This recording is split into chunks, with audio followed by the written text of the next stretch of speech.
Bonjour et bienvenue sur Radio Mangalala. Avant de commencer, nous prions toutes les personnes qui nous regardent de bien vouloir s'abonner à la chaîne. C'est l'unique manière de nous soutenir ici à la Radio Mangalala et dans ce travail que nous faisons. Eh bien, dans un pays où le débat sur la révision constitutionnelle fait rage, un geste symbolique déchirait un exemplaire de la loi fondamentale a pris des proportions inattendues.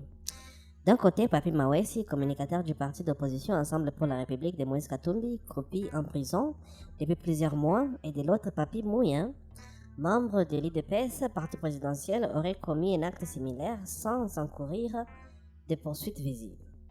Cette apparente disparité judiciaire alimente les accusations d'instrumentalisation de la justice et révèle des profondes fractures dans la classe politique congolaise. Papi Mawesi, parfois orthographié Mawesi Papi, est un communicateur politique et leader d'opinion proche de Moïse Katumbi. Il se présente comme un soldat politique du président de l'Ensemble pour la République. Titulaire de master de comptabilité et marketing, il a également exercé comme chef de travaux de l'enseignement supérieur et universitaire.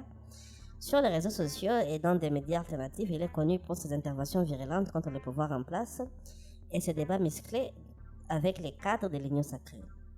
Son arrestation remonte à novembre 2025. Selon ses partisans, il a été porté disparu avant d'être localisé en détention au Conseil national de sécurité, puis transféré à la prison centrale de Makala.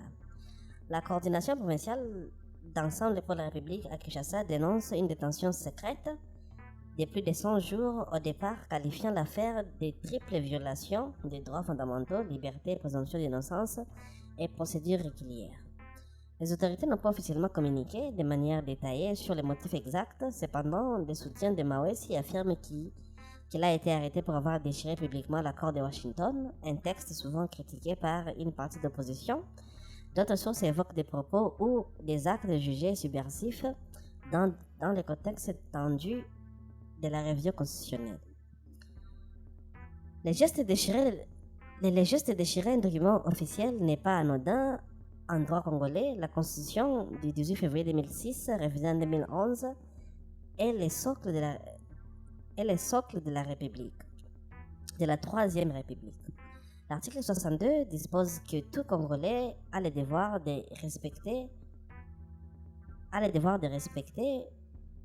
outrepasse ce devoir de manière ostentatoire, peut être interprété comme une atteinte à l'ordre constitutionnel, voire à la sûreté de l'État, selon les interprétations des magistrats. Dans le cas de Papi Mouya, communicateur de l'IDPS, plusieurs publications sur les réseaux sociaux l'accusent d'avoir déchiré publiquement un exemplaire de la Constitution en déclarant qu'il s'agissait d'une constitution des étrangers imposée aux Congolais. Ces gestes visaient, selon lui, à exprimer la nécessité de changer le texte fondamental de 2006.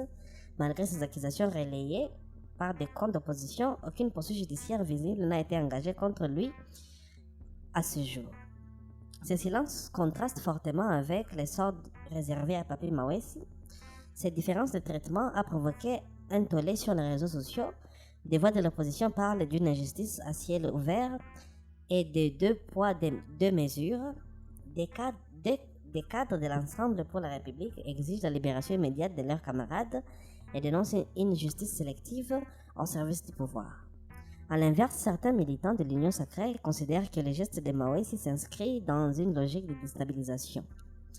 L'affaire intervient dans un moment particulièrement sensible. Depuis fin 2024, le président Félix Tshisekedi et son camp ont ouvertement lancé le débat sur une réforme constitutionnelle. En avril 2026, l'Union sacrée a même lancé un appel à contribution pour recueillir des propositions de révision avec une date limite fixée au 20 mai 2026. Les partisans du changement arguent que la Constitution de 2006 est opposée aux attentes de la population et ne correspond plus aux réalités du pays. Le premier vice-président de l'Assemblée nationale, Isaac Jean-Claude Tshilumba Moussao, a défendu l'idée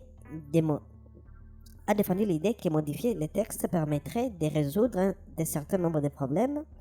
Dans les coulisses, beaucoup y voient surtout la volonté de supprimer ou contourner la limitation des mandats présidentiels, ouvrant potentiellement la voie à un troisième mandat pour Tshisekedi en 2028.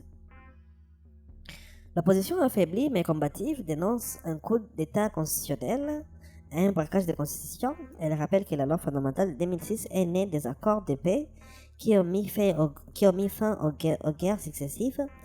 La touchée, disent ses défenseurs, risque d'ouvrir la boîte de Pandore et de fragiliser davantage les institutions déjà vacillantes.